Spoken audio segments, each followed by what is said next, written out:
Bonjour chers téléspectateurs, merci de votre constante fidélité à Chérifla Télévision et bienvenue dans ce nouveau numéro de 100 langues de bois. Suite aux attaques récurrentes perpétrées contre les forces armées maliennes dans les localités de Mondoro, Boulkessi et Dendelimane, causant de lourdes pertes en matériel et en vies humaines, une révision de la stratégie militaire s'est impérativement imposée dans la guerre asymétrique à laquelle fait face notre pays, le Mali. Alors depuis quelques jours, les forces de défense et de sécurité ont engagé de grandes opérations de ratissage sous forme d'offensives lancées contre les supposées bases terroristes dans les différentes localités de Mopti. Des opérations qui sembleraient bien porter leurs fruits. C'est ce dont on va parler dans votre émission d'aujourd'hui. Et puis, dans le second volet, on vous parlera encore du DNI, c'est-à-dire le dialogue national inclusif. Et pour en parler, j'ai le plaisir de recevoir sur ce plateau Monsieur Bakary Doumbia. Il est le président du FOSC. Bonjour Monsieur Doumbia et bienvenue sur le plateau de l'émission 100 langues de bois. Merci.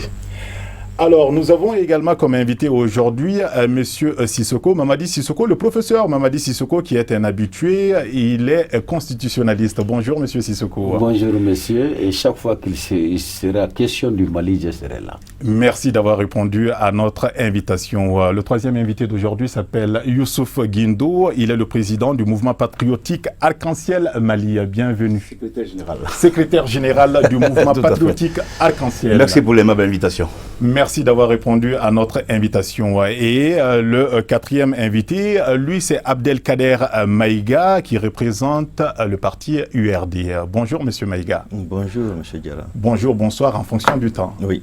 Merci encore à vous tous d'être venus sur ce plateau pour parler du Mali. Il est encore question du Mali. Alors, la réorganisation de la stratégie malienne s'impose en fin de compte. Qu'est-ce que vous pensez de cette situation qui nous préoccupe tant, M. Doumbia? Merci, M. Diallo. Tout d'abord, permettez-moi de remercier Chérifla TV et également tous les téléspectateurs de Chérifla TV. Surtout pour nous avoir offert cette occasion de parler du Mali, un sujet éminemment important pour tous les citoyens maliens. Maintenant, pour revenir à votre question, moi, personnellement, je suis étonné que ce soit maintenant qu'on parle d'offensive de nos femmes contre les bases terroristes. Les gens, tout le monde le sait, les bases des terroristes, en tout cas certains, étaient connus et situés. Première chose. Deuxième chose, dans une guerre asymétrique, il est toujours connu et conseillé que les forces militaires doivent aussi bouger, être mobiles comme l'ennemi pour les attaquer dans leur base. Ce qui n'a pas été fait. Nous avons mis des bases en place, très éloignées, qui n'avaient pas toutes les conditions, et en même temps, il n'y avait pas de moyens aériens qui pouvaient les soutenir. Et donc, en cas d'attaque, le recours aux forces qui peuvent les appuyer devient très lent. Et donc, c'est pourquoi on peut penser effectivement que le fait que le repli des bases peut être une solution et qu'il était temps que nos forces armées se mettent à traquer les bases des supposés terroristes. Mais c'est tard. Je trouve que ça devait être fait depuis longtemps. D'accord. Ça, c'est votre vision de la chose. Alors, Monsieur Sissoko, la réorganisation de la défense et de la sécurité a-t-elle pris du retard, comme veut le laisser entendre Monsieur Doumbia? Bon, ce retard, c'est regrettable, mais c'est justifié. Je l'ai toujours dénoncé. La mise en œuvre de l'accord pour la paix, la réconciliation au Mali, issu du processus d'Alger, contraignait les autorités à camper nos forces de défense et de sécurité. Ils n'avaient pas la liberté de mouvement à cause d'un accord qui n'est en fait pas un accord. Donc c'est cette mise en œuvre qui constitue le véritable problème. Puisque à travers cet accord, le gouvernement avait pris des engagements. Et ces engagements ne permettaient pas la liberté de mouvement de nos forces armées. Voilà ce qui nous a mis en retard. Donc, c'est regrettable que la situation, chacun se réveille tout d'un coup face à la situation. C'est regrettable, mais quand même c'est souhaitable. Mais c'est cette mise en œuvre qu'il faut arrêter. La soumission de l'armée aux politiques ne signifie pas l'immixtion du politique dans les opérations militaires. Or, nous pensons que l'armée, en tant que républicaine, ne devait pas bouger sans les instructions du politique. Et c'est ça encore l'erreur. On ne doit pas entraver les opérations militaires. On devait laisser les militaires faire leur travail. Ils ont cette compétence et cette obligation de défendre l'intégrité du territoire national. C'est une compétence constitutionnelle en faveur de l'armée que le gouvernement a voulu s'arroger. Et c'est ça encore le regrettable. Voilà. Alors, Monsieur Guindou, soutenez-vous cette hypothèse selon laquelle les politiques s'immiscent dans la gestion de l'affaire militaire? Bien, je vous remercie. Avant de rentrer dans le vif du sujet, j'aimerais... c'est l'émotion, hein. J'aimerais vraiment adresser mes sincères condoléances, n'est-ce pas, à tous nos soldats qui sont tombés sur le champ des opérations. Je suis très ému d'être sur ce plateau et vous devez comprendre cela sur mon visage et souhaiter prompt rétablissement, n'est-ce pas, aux blessés. Et que, haut les cœurs à nos vaillants soldats. Alors, moi, en ce qui concerne l'armée, c'est un élément extrêmement sensible, n'est-ce pas, pour que le citoyen lambda puisse, n'est-ce pas, s'immiscer. On parle de la grande muette. C'est extrêmement sensible. Extrêmement sensible pour que, n'est-ce pas, on en débatte sans, comment dirais-je, sans les spécialistes qui éventuellement pourront nous dire ce qui se passe, pourquoi est-ce que les gens ne bougent pas sur les lignes, pourquoi est-ce que il y a ceci, il y a cela. La défense de la patrie est un devoir pour tout citoyen. Je crois que c'est dans la Constitution, en son article, je crois, 22. Le professeur est là, je crois, il peut éventuellement me recadrer. Maintenant, il ne s'agit pas de jeter l'opprobre sur qui que ce soit. Pour en revenir à votre question, mais bien évidemment, le politique s'immisce dans les affaires, n'est-ce pas, de l'armée. Cela est su et cela est connu dans tous les pays. C'est la politique, n'est-ce pas, qui donne des ordres conformément, n'est-ce pas, aux généraux, n'est-ce pas, aux spécialistes en matière militaire. Donc, dire que la politique ne doit pas s'immiscer dans les affaires, n'est-ce pas, de l'armée, je ne m'inscris pas dans ce débat-là. Merci.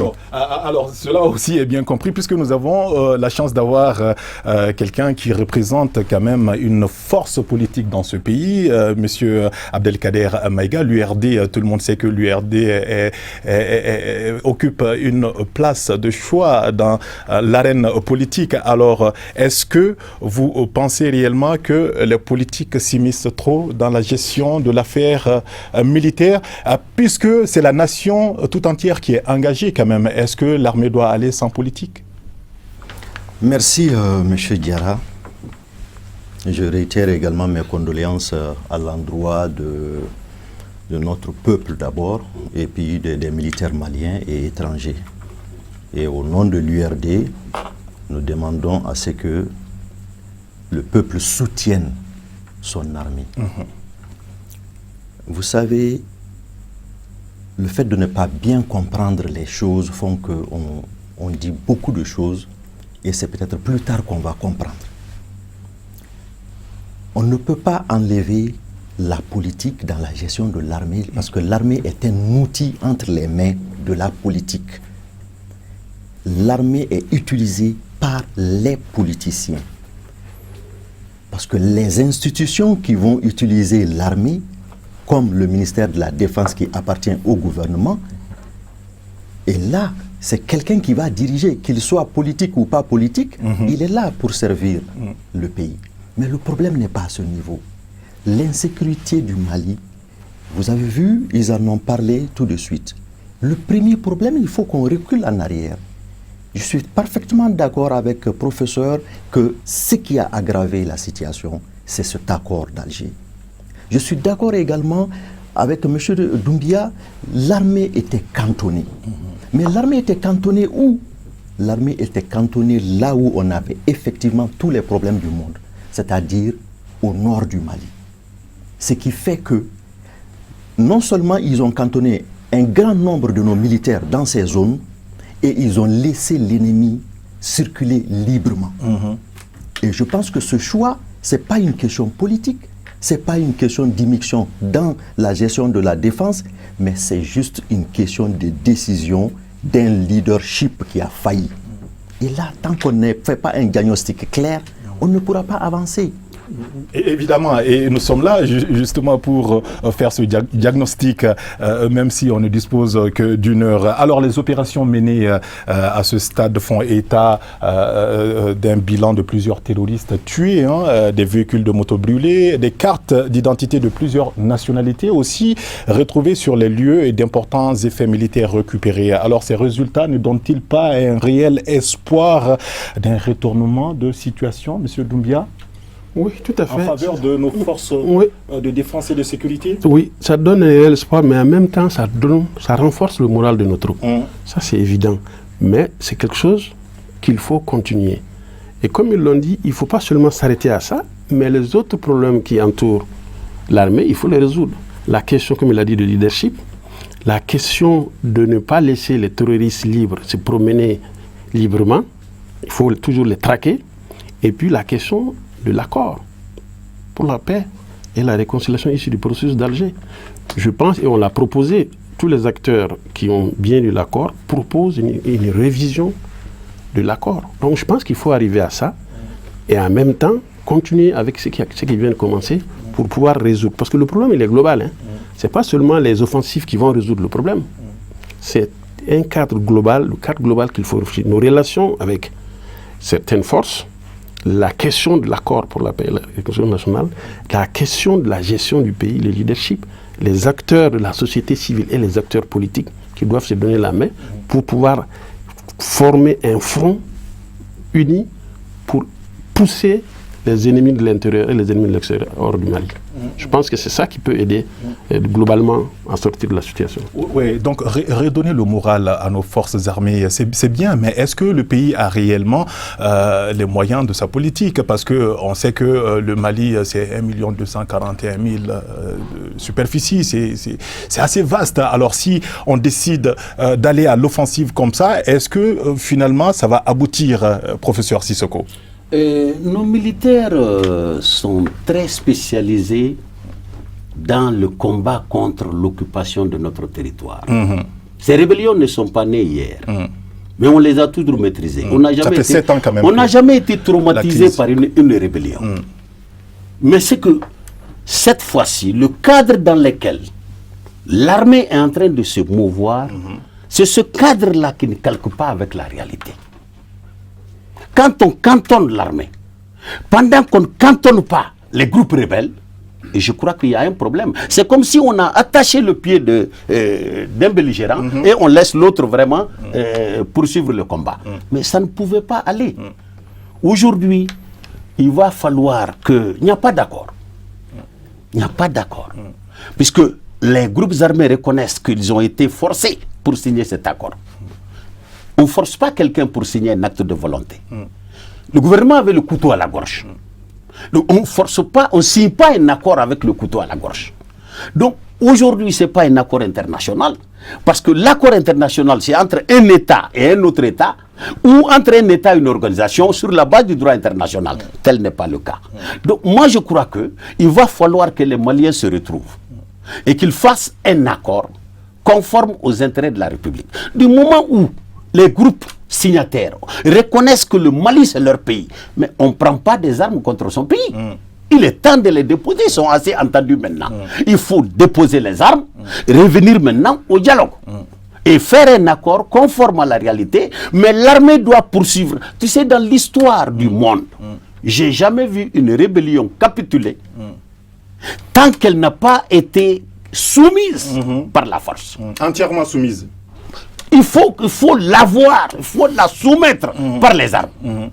Tant qu'une rébellion n'est pas soumise par les armes, dans l'histoire, je ne m'en souviens pas avoir connu une telle situation qui a été réglée par des négociations. Mais la guerre est une négociation. Mais pendant qu'on poursuit la guerre, pendant qu'on laisse l'armée exercer sa compétence nationale, défense, de l'intégrité du territoire national, on doit poursuivre aussi les négociations. D'accord. Monsieur Maïga, qu'en pensez-vous? Parce que, comme je viens de le dire, les forces de défense et de sécurité maliennes qui sont animées d'une bonne volonté et tout le peuple malien soutient ces braves soldats, mais sans un vecteur aérien aussi efficace, est-ce qu'on peut aller jusqu'à la finalité de ces actions, de ces grandes opérations engagées? Monsieur Diarra, en fait, il faudra comprendre, ces actions de l'armée, c'est vrai, ça donne aux militaires le moral. Mais en réalité, nos militaires, on sait qu'ils sont braves, on sait qu'ils sont compétents, on sait qu'ils peuvent relever le défi. Mais lorsque des jeunes gens convaincus qui veulent mourir pour leur pays, voient que des primes qu'on les alloue sont bouffées par des faux généraux qui dorment dans des champs, dans des vergers, ici à Bamako. Des généraux qui jamais, leurs enfants qui sont dans le corps ne partent pas sur le terrain. Des officiers qui, militairement, ne peuvent rien apprendre à un jeune soldat. Vous voulez quoi? Qu'on réussisse avec quoi? Nous sommes à une situation où, regardez tout près au Burkina, le président du Burkina, il dit, écoutez, là où il y a ces problèmes avec ces terroristes-là, je recrute tout de suite les jeunes volontaires qui veulent rentrer dans l'armée. On a vu ça volontaires. Récemment. Est-ce que, vous savez, ce n'est pas parce que j'ai le courage d'aller me battre que je vais me battre. Mais lorsque je sens qu'il y a une dynamique pour m'aider à aller me battre, c'est là où on va se battre. L'armée aujourd'hui, on doit tout faire pour leur donner les moyens d'abord d'aller faire ce travail et de le faire mètre par mètre, mais pas mettre de la poudre aux yeux. Oui, voilà. Oui, d'accord. Pas de la poudre aux yeux. Pas de la poudre aux yeux. D'accord. Mais c'est encourageant pour eux-même ce qu'ils sont en train de faire. Ce n'est Absolument. pas une finalité. Absolument. Voilà. Alors, parlant de moyens, Monsieur Guindo, pourquoi l'équation militaire dans cette crise multiforme devient-elle si difficile à résoudre malgré les 1000 milliards de 130 votés en faveur de la loi de la programmation militaire? Alors, je ne vous apprends pas que du début de l'année jusqu'à l'instant T, il y a quand même près de 1000 soldats maliens qui ont perdu la vie. Alors, moi, je vais entrer dans les chiffres, je vous l'ai dit. Ici, il faut confondre, il faut faire la différence entre rébellion et action terroriste. Nous sommes dans une guerre asymétrique où vous ne voyez pas l'ennemi. C'est extrêmement important parce que quand on parle de l'insécurité et des attaques terroristes, on fait tout de suite allusion, n'est-ce pas, à l'accord d'Alger.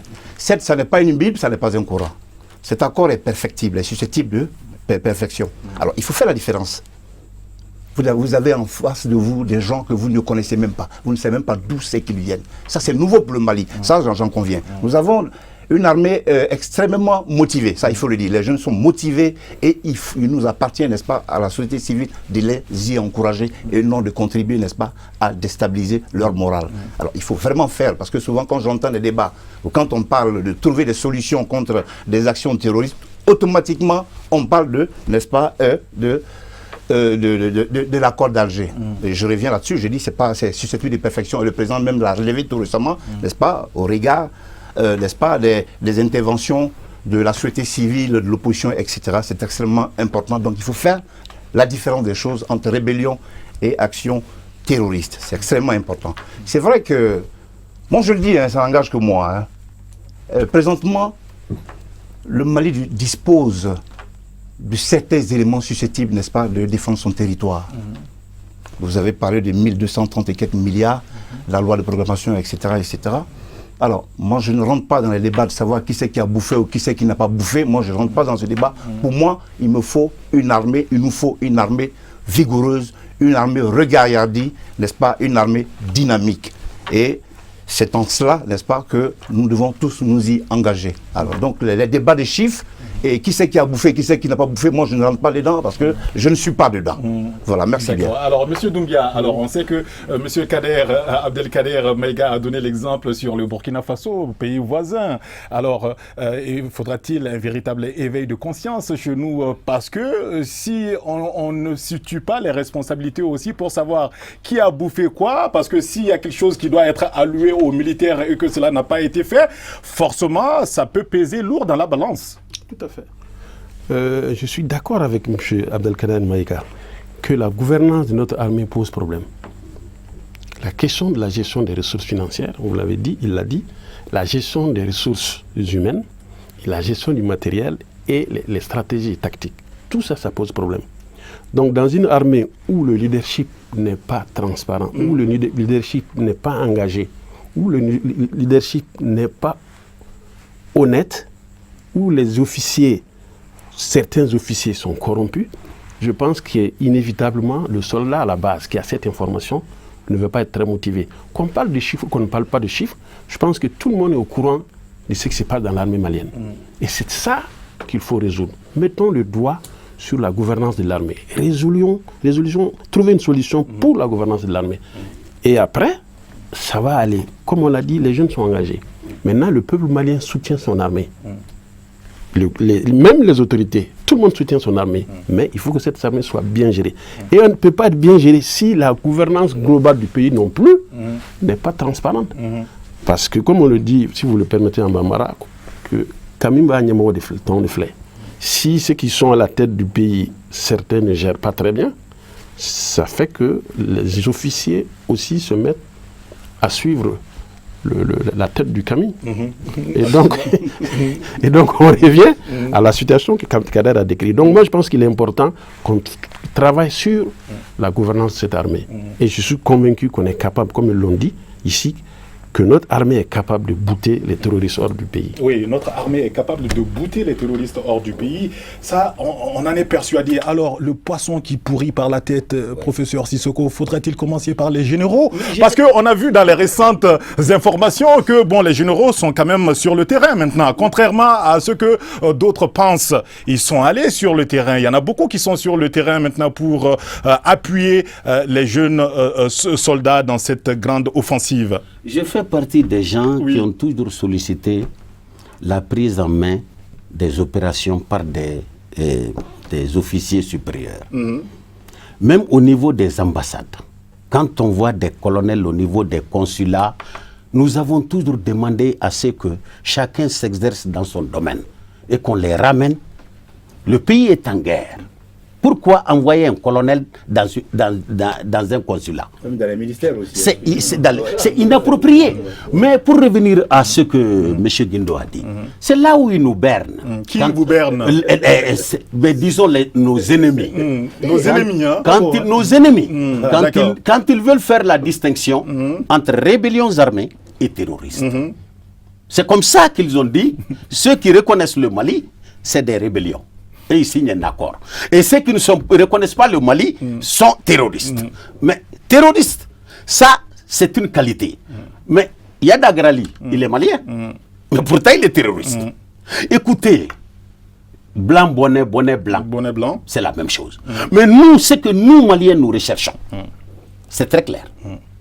L'intégrité, restauration de notre intégrité territoriale. Premier point. Qu'un Kaysien qui se trouve à Mopti, qu'on sache qu'il n'est pas étranger à Mopti. Qu'un Kaysien qui se trouve à Gao, qu'on sache qu'il est chez lui. Qu'un Gaoua qui est à Kaï, qu'on sache qu'il est chez lui. On n'a pas besoin de distinguer un Maïga d'un Sissoko à Kaï. Il est chez lui et il a tous les droits qu'un Sissoko. Voilà nos objectifs. Qu'on ne nous amène pas à des distinctions. On est obligé aujourd'hui de voir les objectifs plutôt que cette typologie-là. Donc moi j'ai dit notre armée, si on lui laissait le temps, ce problème serait fini il y a longtemps. Mais ça n'aurait pas perduré pendant non, c'est les politiques cancéreuses qui nous ont amenés là. D'accord, d'accord. Notre armée, même au niveau international, nos éléments sont toujours admirés. Et le monde se pose la question. Mais les soldats maliens dans les organisations internationales sont les meilleurs. Mais pourquoi dans leur pays il y a un tel problème? Parce que cet enlisement vient de politique. Alors, le professeur rejette encore la faute sur les politiques. C'est les politiques. Alors, il y a l'URD qui est représenté sur ce plateau, Monsieur Maïga. Monsieur Maïga, j'ai dit quelque chose tout à l'heure. On a retrouvé des cartes d'identité de plusieurs nationalités retrouvées sur les lieux. Alors, il faudra se poser la question de savoir qui est finalement notre ennemi. Parce que le terroriste, il peut être du pays voisin, tout comme il peut être du continent américain. Monsieur Diarra, oui. Merci pour la question. Je veux juste rebondir très rapidement pour dire à Guindo que oui. Dans le cas malien, il n'y a aucune différence entre ces terroristes et ces rebelles. Parce que ces terroristes-là, oui. La plupart qui étaient des salafistes au nord du Mali, à la limite entre Alger, Tchad, Niger et Mali, ils étaient là, paisiblement. Il y a très longtemps de cela. Il n'y a jamais eu de problème avec le Mali. Mais c'est le MNLA, le Mouvement National de Libération de l'Azawad, qui a ramené ces terroristes-là pour l'aider à conquérir le Mali. Et leur première action, c'était de détruire la ville de Gao. Et à partir de là, tout est parti. Donc, c'est la même. Quand ils sont partis à Ouaga, pour ne pas être exclus, tous ces terroristes-là ont pris un autre nom, parce qu'on les a dit, non, si vous êtes dans ce camp de terroristes-là, non, ça ne peut pas marcher. Ils disent, non, non, donc nous, on s'appelle MIA, Mouvement Islamique de l'Azawad. On les a dit, ah non, non, non, non, dès qu'il y a le mot islam là-dedans, là, ça ne marche pas. Ça marche pas. Ils ont dit, bon, nous, on est HCIA, le Haut Conseil pour l'unité de l'Azawad. Mais on sait que c'est les mêmes personnes. Si vous regardez les rapports des ONG ou des experts en la matière, mais c'est clair, les noms des terroristes sont connus, leurs façons de vivre sont connues, leurs lieux sont connus. Regardez International Crisis Group, leurs rapports, vous allez comprendre. Regardez l'Institut de sécurité, des études en matière de sécurité, vous allez comprendre. En fait, notre problème, Monsieur Sissoko, si vous dites que c'est politique, non, il faut s'utiller. L'opposition n'est pas là pour décider. Ça fait quand même 6 ans, l'opposition n'a pas demandé à quelqu'un de ne pas aller sur le terrain. L'opposition n'a pas demandé la loi de programmation militaire, les 1230 milliards que vous avez mangé. Est-ce que... Ah, manger, vous le dites ouvertement, monsieur Maïga. Mais lorsque... je vous demande, pour moi le calcul il est simple. Si nous avions 1230 milliards, je suis prêt à parier que en mettant 500 milliards dans 5 avions, prenons même 5 avions de combat, chaque avion fait 100 milliards. Mais avec un avion de 100 milliards, je pense que le Mali n'allait pas se retrouver là. Et les autres 500 ou le reliquat, ils pouvaient même se taper ça. Mais on allait voir le fruit. Mais lorsqu'on fait disparaître 1230 et qu'il n'y a aucun résultat, ça veut dire que l'argent est détourné.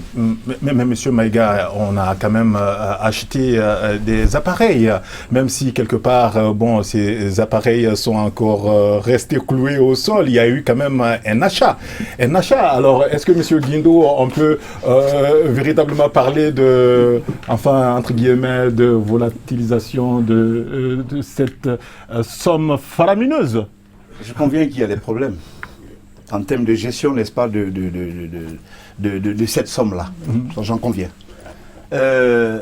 Lorsque, je crois que c'était en 2013 ou 2014, si ma mémoire est bonne, un responsable avait dit, un responsable politique avait dit sur le plateau de RFI, que lorsque...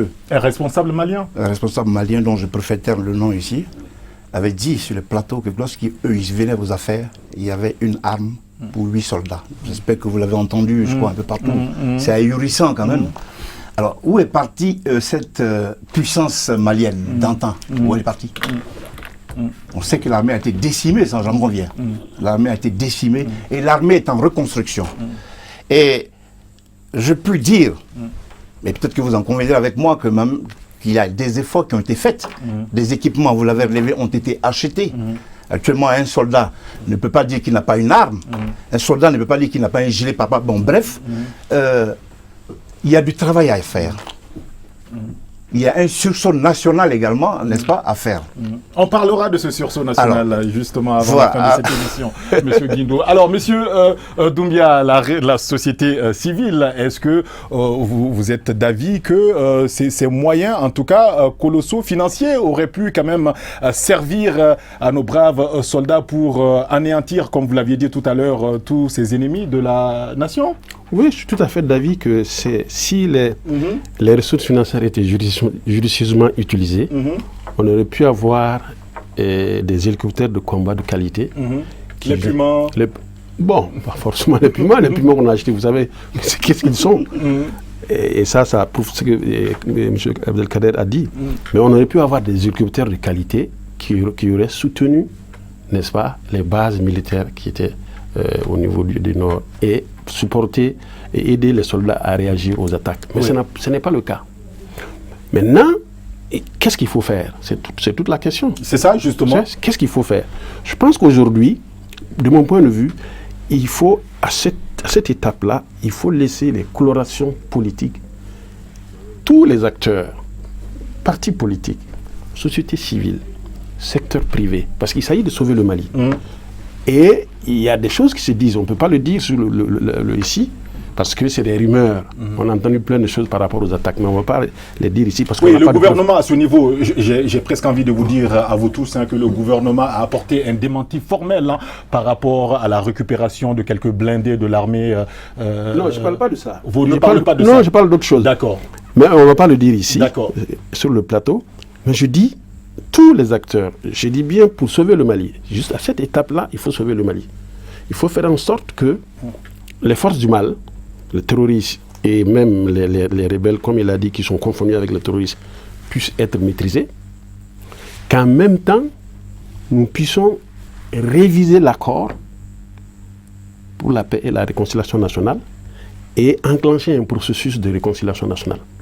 Si ce n'est pas fait, si les acteurs ne se donnent pas la main, juste pour cette étape, après les combats politiques pourront continuer, mais juste pour cette étape, je crois que tous les acteurs doivent se donner la main. La société civile, les partis politiques, les religieux, pour créer un mouvement qui puisse booster.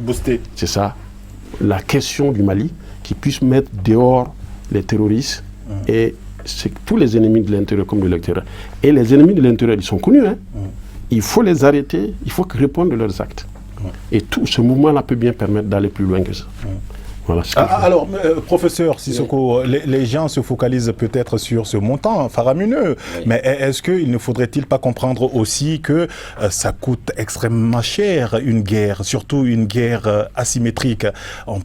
L'on est tenté peut-être de se dire que les ressources financières sont allées quand même à nos forces de défense et de sécurité. Vous savez, il y a des guerres où on est obligé de les mener. Ça, c'est une guerre de dignité. C'est parce qu'on a occupé notre territoire. Parce qu'un complot international s'est abattu sur notre pays. Nous devons nous en sortir. Le Mali a toujours été une puissance dans l'histoire. Et ce n'est pas le présent qui va démentir ça. J'ai fait mienne des conclusions de M. Keïta, de la nécessité de former une union sacrée. M. Doumbia. Mais surtout, j'en veux beaucoup aux politiques. Aux politiques publiques cancéreuses. Cancéreuses. Parce que l'armée malienne, à elle seule, je dis bien, elle est capable demain. Nous étions en Afis. Nous étions en Afis en 2013. Qu'est-ce qu'on a dit? Reculez, venez en arrière, poussez un peu, allez par là. Aujourd'hui, eux, ils étaient en train de conquérir un territoire. Parce que Kidal ne suffisait pas pour former un État. Un État, il fallait un territoire. Et pendant ce temps, nos gens ne perçoivent pas ça, cette ambition chez les groupes rebelles. On a dispersé nos forces. On a fait confiance à des gens à qui on ne devrait pas. On a suivi le grand ennemi qui n'est que la France. Dans cette affaire, la France a toujours été derrière les mouvements de rébellion.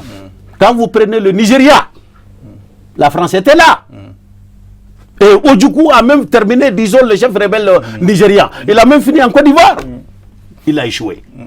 Il faut que ces groupes rebelles comprennent qu'on ne peut plus créer un autre État après le Sud-Soudan. Le monde a compris qu'aller au-delà des frontières actuellement, c'est suicidaire. On a créé un État par la force. Aujourd'hui, le pays n'arrive pas à respirer. Les plus malheureux sur cette terre aujourd'hui, c'est au Sud-Soudan. Ils n'ont pas intérêt à poursuivre cette affaire. C'est l'échec au bout du compte. L'échec au bout du compte. Alors maintenant, Oui. il est temps qu'ils raisonnent, Oui. qu'ils comprennent que le Mali est un et indivisible. Ils ne peuvent rien faire contre le Mali. Mais cette guerre, chacun doit la mener à son niveau.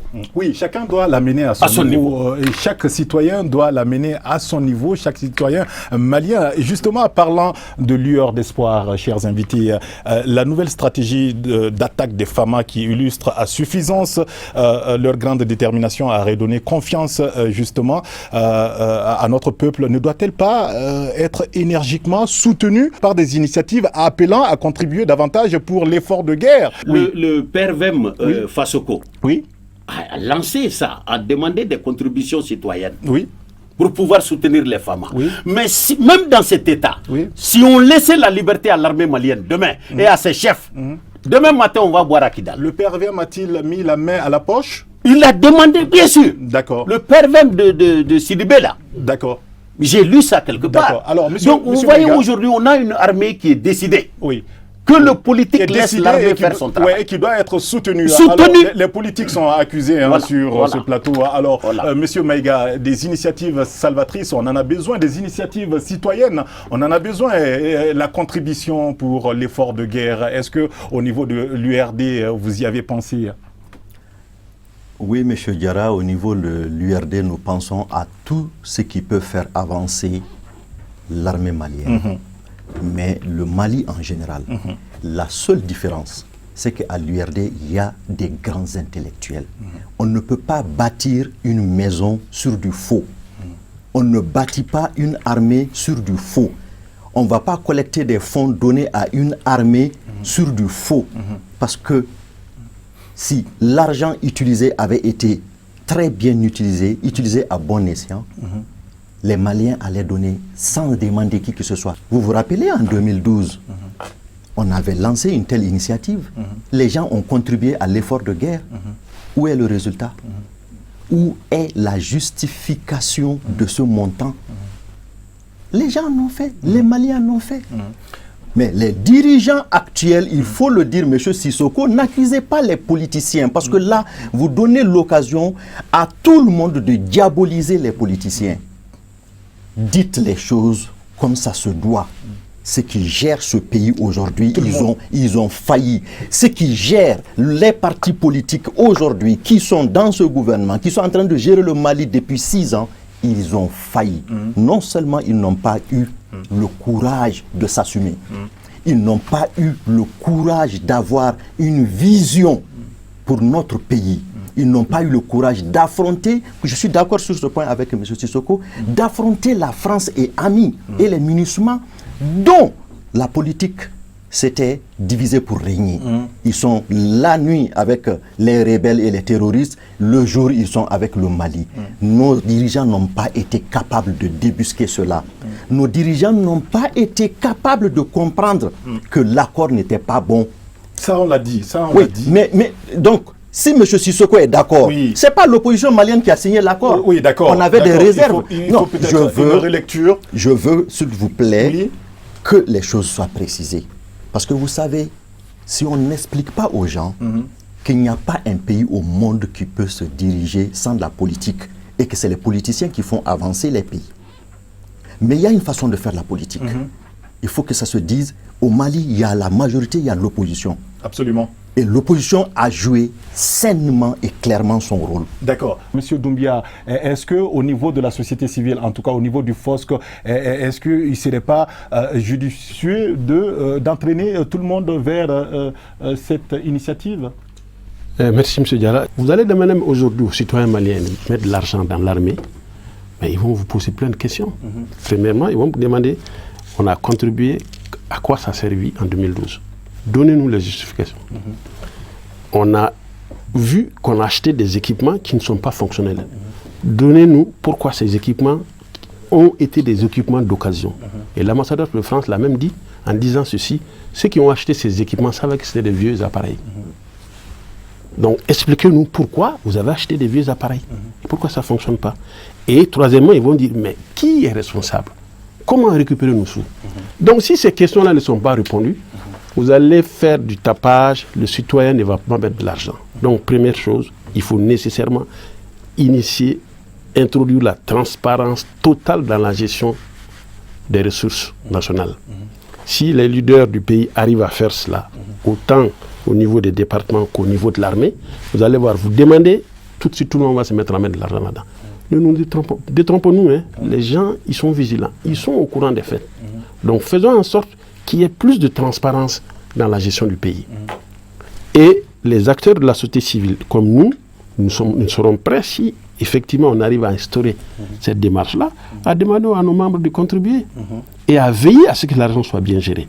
Et les autres acteurs, le secteur public, les religieux, etc., tout le monde sera prêt à le faire, mais pas dans ces conditions-là.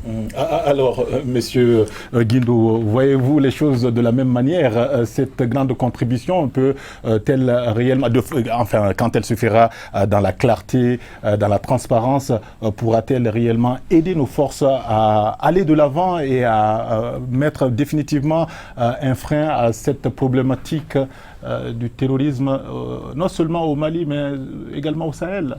Oui, le sursaut national, il est sollicité, il est souhaité. Et comme mon voisin d'à côté l'a dit, quand tu mets de l'argent, il faudrait savoir où ça va.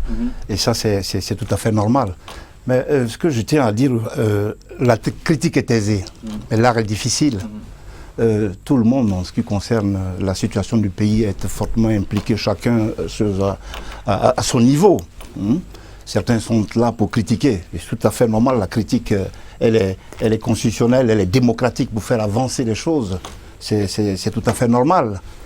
Je suis pour vraiment ce sursaut national, donc pour cette contribution, n'est-ce pas, pour faire avancer l'armée. C'est tout à fait normal quand l'argent est mal géré. Il faudrait qu'ils les en sachent où c'est qu'ils ont mis leur argent. Ça, j'en conviens. Comme j'ai dit, je suis libre de toute pensée. Je ne suis pas venu pour X ou Y personne. J'apporte mon point de vue. Mais gardons de trop critiquer. D'accord. Professeur Sissoko, ça peut être un début de solution. Que tout le monde mette la main à la poche. Mais dès l'instant que depuis le 22 septembre, que le président est lui-même avancé, l'idée de revisiter l'accord sans changer l'esprit, c'est déjà un pas géant. C'est un pas géant. Il va falloir convaincre nos partenaires qu'il n'y a pas d'accord. Et que c'est maintenant que nous allons avoir un accord. Mais pendant ce temps, qu'on fasse que l'armée fasse son travail. Qu'on laisse l'armée faire son travail. Qu'aucune puissance ne soit plus capable d'arrêter notre armée. De dire que vous ne pouvez pas avancer. C'est fini ça. On ne peut pas interdire à une armée nationale de ne pas se déployer là où elle veut. C'est une atteinte à l'intégrité territoriale, à l'indépendance. Ça, c'est important. L'armée doit bouger. Et les opérations militaires ne doivent concerner que les militaires. Le politique, certes, est là. Parce qu'il y a un ministère qui est membre du gouvernement. Mais les opérations militaires, cette stratégie militaire, les militaires, qu'on laisse ces stratégies aux militaires eux-mêmes. Qu'ils avancent. L'objectif des Maliens aujourd'hui, c'est de boire à Kidal. C'est tout simplement de retrouver notre unité nationale d'antan. Voilà notre objectif. Le reste là ne nous concerne pas. Voilà. Avant d'aborder le second volet rapidement, puisque le temps aussi est en train de filer et il ne nous reste plus que 10 minutes à passer ensemble. Alors, cette politique étrangère, enfin j'ai envie de dire, est-ce que notre pays, est-ce que les autorités ne se sentent pas un peu bernées aussi par les étrangers, notamment la France, parce que le président président de la République, lors du forum sur la paix à Paris, a clairement dit que nous nous sentons esselés parce qu'on nous répond avec politesse, mais au finish, il n'y a pas grand-chose qui change. C'est pourquoi j'ai dit qu'il y a déjà un pas géant qui a été franchi.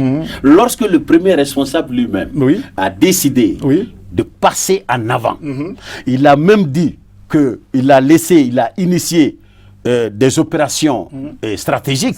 Donc tout ça, ça marque une certaine prise de conscience de la nation.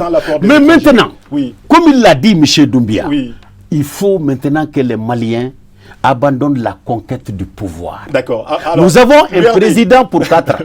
Nous avons élu un président. Laissez la conquête du pouvoir. Retrouvons-nous face à l'ennemi. Monsieur Maïga, il faut que cette union sacrée-là soit réalisée. L'union sacrée est recherchée maintenant. Est-ce qu'il ne va pas falloir peut-être mettre de côté les clivages pour se consacrer justement à cette union nationale? Est-ce que l'URD, en tant que force vive de la nation, est prête vraiment à accompagner ce processus, j'ai envie de dire? Personne n'est plus malien que les gens de l'URD. Est-ce qu'ils aiment le Mali mieux que les gens de l'URD? Qu'est-ce qu'ils ont fait pour le Mali que les gens de l'URD n'ont pas fait? Qu'est-ce que les gens de l'URD ont fait justement pour le Mali? Ce que les gens de l'URD ont fait, le deuxième point de notre débat, c'est pas sur le dialogue. Qui a amorcé le dialogue? Qui l'a initié? C'est l'opposition malienne. On en reparlera tout de suite. Oui, mais c'est pour vous dire, donc, rien que ça, c'est quelque chose. Mais vous voulez qu'on amorce une dynamique dont nous sommes les premiers à en parler. Nous sommes les premiers à dire il faut qu'il y ait un sursaut national. Nous sommes les premiers à dire il faut que les Maliens se retrouvent autour d'une conférence nationale souveraine inclusive. Ça n'a jamais été écouté. Donc aujourd'hui, nous nous mettons dans un processus pour soutenir l'armée. L'opposition a décidé, avec beaucoup d'autres acteurs, même de la société civile, de sortir massivement, soutenir l'armée malienne. C'est le seul point à l'ordre du jour. C'est pour vous dire que nous sommes responsables. Nous savons que ce pays, c'est le seul pays. Et la devise de l'URD, c'est quoi? Nous ne souhaitons pas détruire un pays que nous voulons diriger. Je ne sais pas. En Bambara, c'est-à-dire qu'il y a un adage, en tout cas en Soraï, qui dit tu peux enlever le poisson du filet sans déchirer le filet. Donc tu ne peux pas venir dire que parce que tu es opposant, tu vas détruire ton pays et après venir chercher le pouvoir. On ne s'inscrit pas dans ça. Mais malheureusement, nous sommes en face des gens qui refusent la réalité.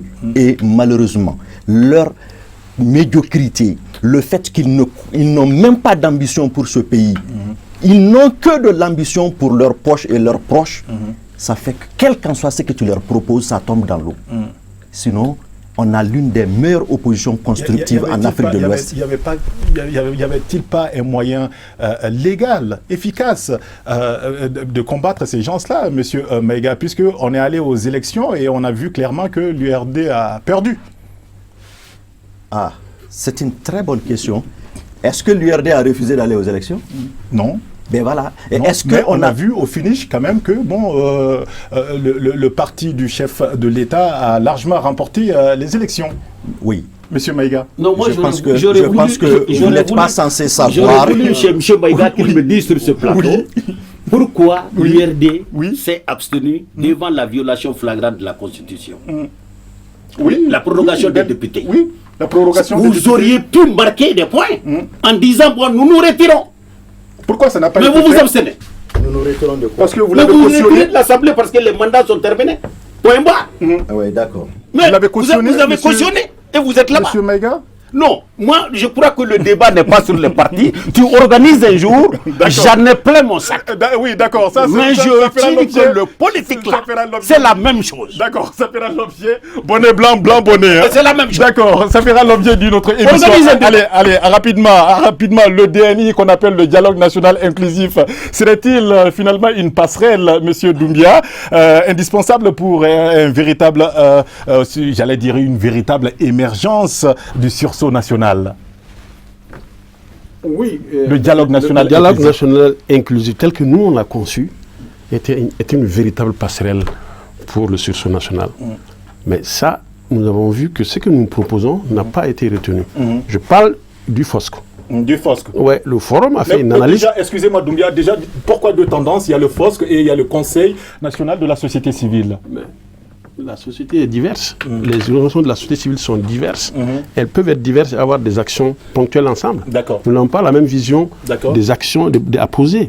Nous sommes convaincus que si on veut sortir de cette situation, il faut un dialogue national inclusif avec un format prédéfini, mais avec des dispositifs de gestion autonomes, même indépendants.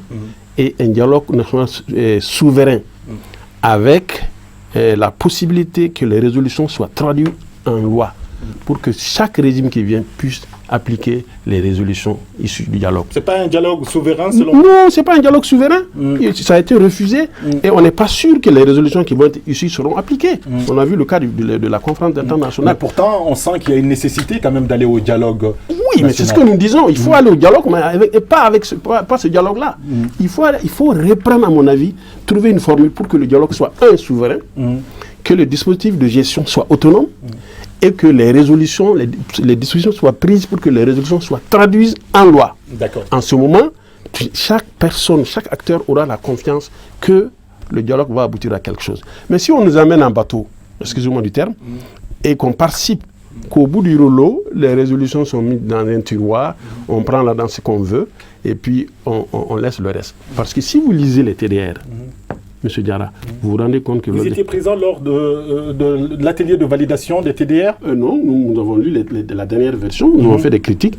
Dans un premier temps, nous avons fait des critiques, et comme je le disais tout de suite avec Kader, il y avait eu 2 journées qui ont été choisies pour faire une pré-validation. Nous avons envoyé 4 personnes avec des observations. D'accord. Mais ces observations n'ont pas été prises en compte. D'accord. Et la version qu'on a vue, on s'est rendu compte que non, l'objectif véritable de ce dialogue, c'est de faire passer la révision constitutionnelle pour adapter la Constitution à l'accord. Mais on ne peut pas aller à ça. D'accord. On a dit qu'il faut d'abord réviser l'accord pour réviser la Constitution. Monsieur Guindo, DNI, sursaut national ou pas?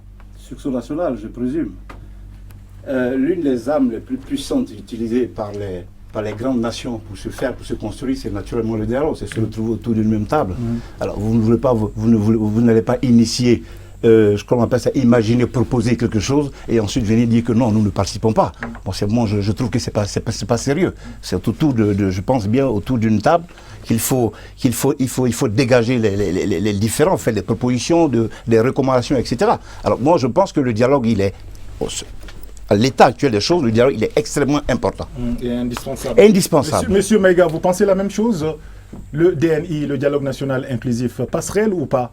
Je ne vous répondrai pas avant de vous dire que vous êtes vous-même conscient que les élections passées ont été de la mascarade d'élections. Ah, vous revenez sur ce C'est volet. de la mascarade d'élections. Il n'y a jamais eu d'élections aussi bâclées, truquées au Mali comme les élections de 2018. Où vous avez eu, s'il vous plaît, Monsieur, vous avez laissé le temps passer, je n'ai pas répondu à la question. Allez-y. Vous avez vu les résultats que ça a donné et le blocage qui s'est passé après la proclamation des résultats. Pour la première fois dans l'histoire du Mali, un président malien se fait huer dans des pays étrangers. Quelle humiliation. Est-ce que ces gens-là ne sont pas de l'URD pourtant? C'est des gens qui ont voté pour un candidat, qui sont meurtris et qui sont conscients qu'il y a eu vol. Parce que ici, ils savent très bien qu'ils ne peuvent pas contrôler. Mais dans les pays étrangers, chacun sait le résultat qui est sorti. Chacun a la preuve de la façon dont le vol a été perpétré. J'en passe. Je vais dire à M. Sissoko, il est un professeur, un grand intellectuel. Je souhaiterais vraiment qu'il ne cherche pas la petite bête.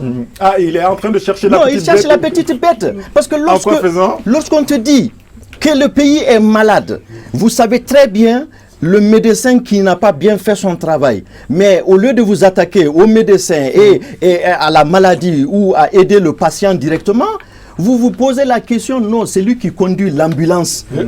C'est lui qui n'est pas vu venir se garer.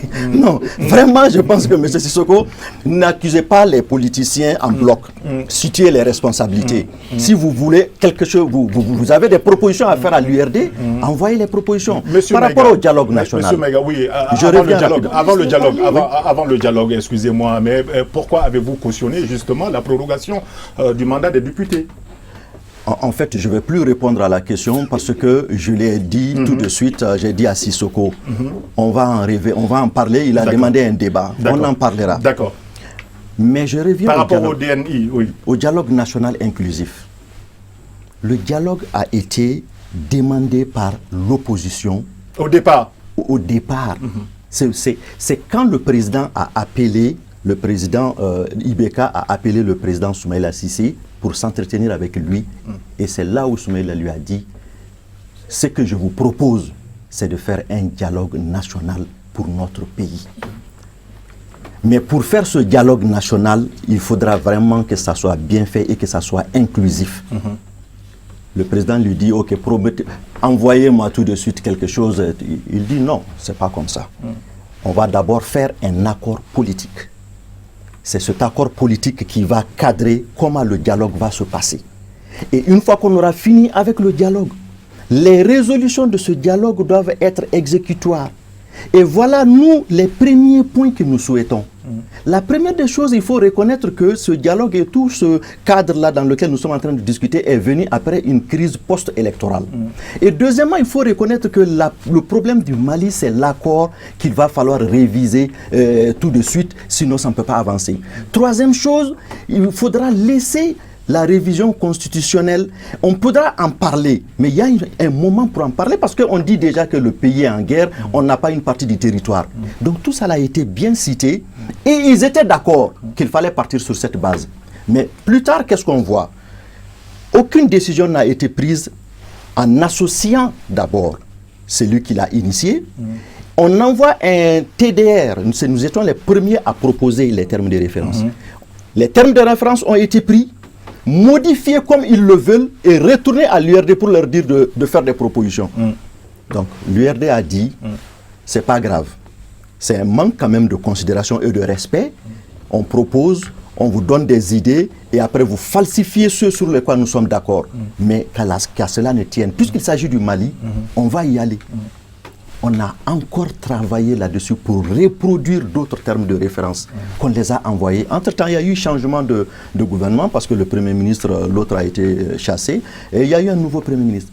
Mais ce nouveau Premier ministre également a complètement fait de telle sorte que on se voyait pas dans le dialogue. Mais tout le monde s'est dit, nous allons jusqu'au bout. En faisant quoi? C'est d'abord d'aller à l'atelier de validation de ces termes de référence. Des TDR. On est parti à l'atelier de validation des termes de référence. Oui. Et nous avions vu le cinéma qui s'est passé là-bas.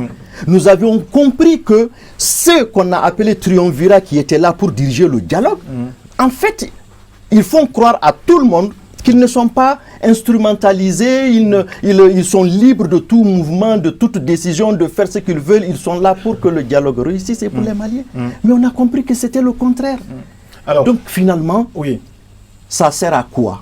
Quand on est convaincu que ce chemin-là me mène dans le trou et que j'aille encore sur ce chemin. Oui, on va faire court, M. Maïga. Et pourtant, on a vu que le chef de file de l'opposition, le président de l'URD, a rencontré de nouveau le chef de l'État, Ibrahim Boubacar Keïta. Alors, est-ce qu'à l'issue de cette rencontre, on peut espérer que cette fois-ci, les violences seront accordées? Il faudra d'abord retenir une chose.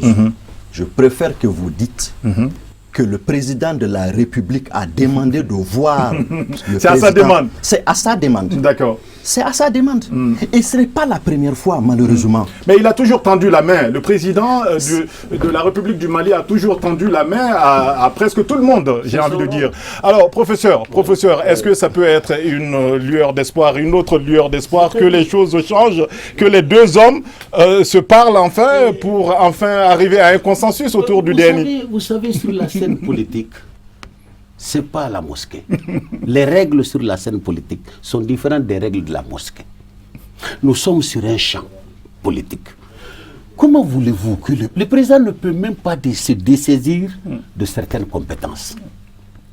Quand on dit dialogue et souveraineté, inclusivité ou autre chose, il y a des compétences constitutionnelles qui sont liées à l'exercice de la fonction présidentielle. Le président ne peut pas s'en défaire. Il ne peut pas déléguer ça.